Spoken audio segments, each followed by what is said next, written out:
Hi, I'm Carson. I'm Jordan. Welcome to Take Two, and today we're going to be talking about movies finally again with Deepwater Horizon.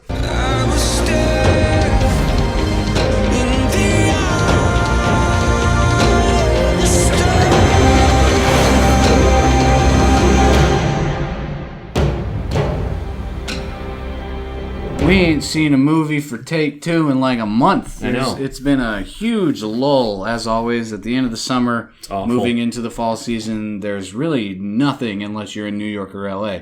Well, I mean, there's been movies. It's just shit that we don't want to see. Yeah. So we're moving back into this movie season with a pretty solid drama by Peter Berg, the director of Lone Survivor and amongst other things.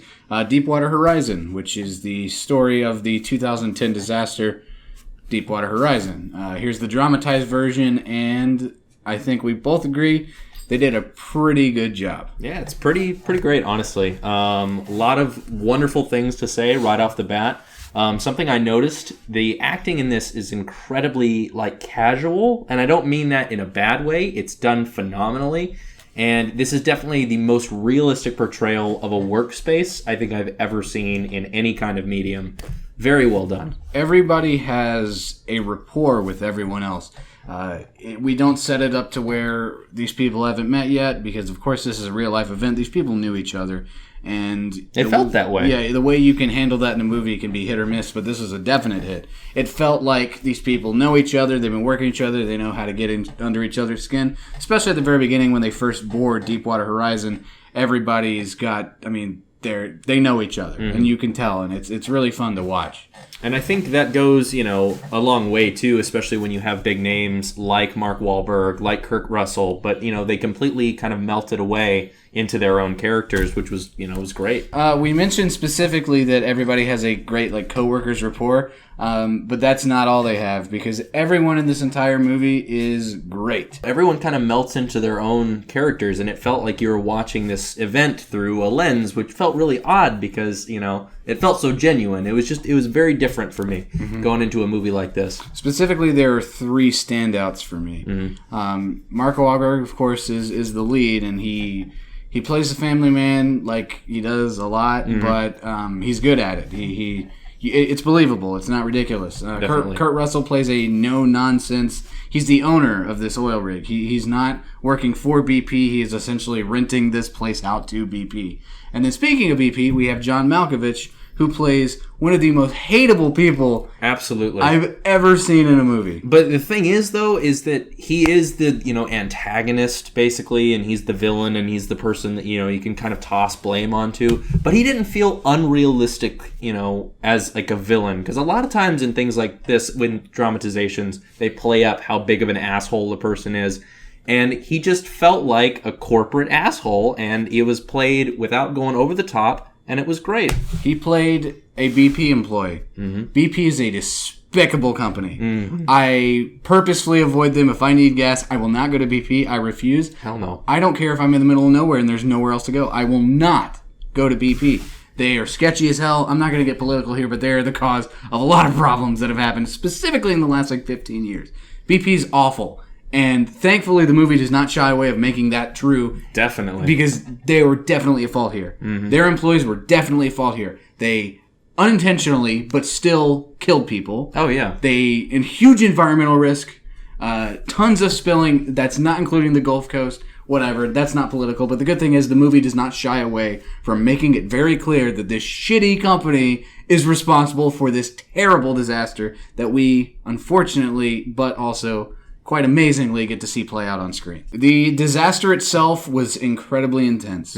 I knew how it was going to play out. Everybody should know this was a terrible thing that happened. The way that we see this terrible thing play out on screen, regardless of knowing the outcome, is super gripping, super intense. It's very loud. It's very real. Sound design was fantastic in that scene. There's a ton of sound design. The way in the actual disaster itself, it plays a lot between incredibly loud, blaring noise in your ear, and then it'll cut immediately. And your ears are still ringing from this whole situation, and it definitely pulls you into the movie, makes it a bit more immersive than, it could have been had the sound design been, more poor. But it was fantastically done, Very well done. The things we see happen to the members aboard the Deepwater Horizon are very brutal. Oh, yeah, definitely. It's not the most brutal thing I've ever seen in a movie, but at the same time, it felt more real than a lot of stuff I've seen. And I think it's because it sets up a world that feels incredibly genuine. It doesn't feel like, it doesn't exist outside of our reality. This is our reality. It's very, very real. One thing I do want to say that this movie portrays very well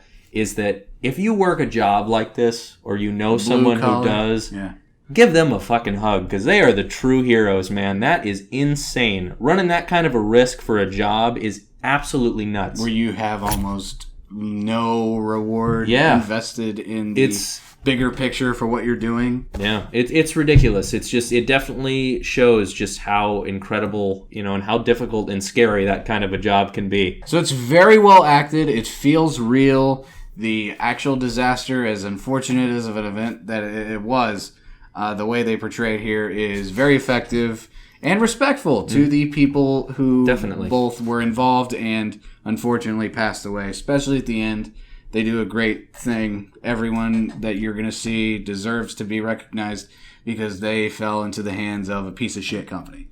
But yeah, it's worth your time. We are a week late on this. Definitely, but still go see it. I don't know how it's performing. Do you have any idea? It won last week. Did it really? Yeah, I don't know. That's great. That's wonderful to hear. I don't know the exact number, but it did take the top spot last week. So, I mean, granted, there's not a whole lot out, but that's fantastic. What else are you going to see? Sully? I don't know. Is that Magnificent Seven?